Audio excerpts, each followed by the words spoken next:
Mga kalaro at kababata at ang binang laruan natin nga episode na ito ay in-order ko pa mula sa Lazada at ito na siya, tandadadaan! Mula sa Chodo Alpha Ultraman Taiga action figure. Kung makikita natin mga kalaro at kababata, check natin ang articulation niya, nagagalaw naman na maayos sa mga ulo at nadidipa naman ang kanyang mga braso at pusable naman ang kanyang ilang mga detalye ng kanyang mga kamay at nabubuka naman ang kanyang mga legs, ball jointed din ang kanyang mga paa at kung titignan natin mga kalaro at kababata, napaka-pogi ng figure na ito na talagang hindi ko sukat akalain na makikita mo na talagang napakalambot at napakagandang galawin.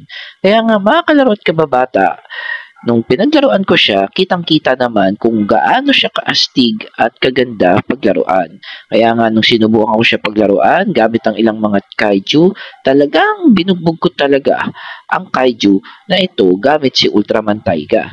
Kung makikita natin mga kalaro at kababata, talagang hindi ako nagsisi na mabili ito sa murang halaga.